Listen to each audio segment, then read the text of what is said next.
Hi hello welcome to Maha Canvas and Kitchen. ఈరోజు summer స్పెషల్గా cool and tasty custard fruit సలాడ్ని ఎలా prepare చేసుకోవాలో చూసేద్దాం. ఇది చాలా సింపుల్గా టేస్టీగా ఉంటుంది అండ్ ఇది మిల్క్ అండ్ మనం ఫ్రూట్స్తో ప్రిపేర్ చేస్తాం కాబట్టి చిన్నపిల్లల నుంచి పెద్దవాళ్ళ వరకు చాలా అంటే చాలా ఇష్టపడతారు. సో చాలా సింపుల్గా ప్రిపేర్ చేసుకోవచ్చు. దీని ప్రిపరేషన్ చూసేద్దాము.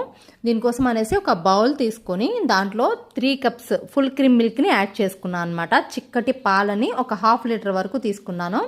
ఇవి స్టవ్ ఆన్ చేసుకొని మనం చక్కగా సిమ్లో పెట్టేసుకొని పాలు ఒక పొంగు వచ్చేంత వరకు మరిగించుకోవాలి.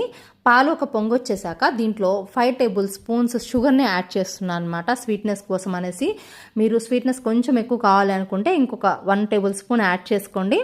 ఈ 5 టేబుల్ స్పూన్స్ పంచదార వేసుకుని పాలు చక్కగా తిప్పుకుంటూ సిమ్లోనే పెట్టుకొని స్టవ్ని చక్కగా మరిగించండి. పంచదార కరిగి పాలు కొంచెం చిక్కగా అయ్యేంత వరకు మనం సిమ్లో పెట్టుకొని దీన్ని కాగబెట్టుకోవాలన్నమాట. సో అది కాగే లోపల మనం ఒక బౌల్ తీసుకుందాం. ఒక బౌల్ తీసుకొని దీంట్లో కస్టర్డ్ పౌడర్ని 3 టేబుల్ స్పూన్స్ యాడ్ చేస్తున్నాను. నేను వెనిలా ఫ్లేవర్ తీసుకున్నానండి. మీకు ఇష్టమైన ఫ్లేవర్ని మీరు యాడ్ చేసుకోవచ్చు.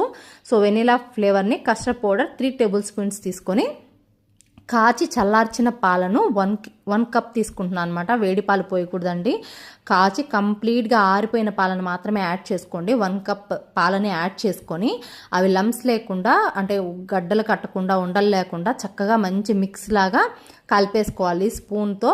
ఇగో చూసారు కదా, ఇలా చక్కగా లమ్స్ లేకుండా చక్కగా కరిగిపోయిన కస్టర్డ్ పౌడర్ మిక్స్ని మనం మరిగిపోయి పంచదార యాడ్ చేసి మరగబెట్టుకున్నాం కదా పాలు, దాంట్లో యాడ్ చేసుకోవాలి. స్టవ్ సిమ్లోనే ఉండాలి, గరిటెతో తిప్పుతూనే ఉండాలి, లేదు అంటే ఉండలు కట్టేస్తుంది అనమాట. సో ఇలా కలిపేసేసి ఒక 2-3 మినిట్స్ వరకు మనం గ్యాప్ ఇవ్వకుండా గరిటెతో కలుపుతూనే ఉండాలి, లేదు అంటే అడుగంటిపోతుంది అనమాట. ఇలా కలిపాక దాంట్లో 1 table spoon vanilla essence add చేసుకుంటున్నాను అనమాట.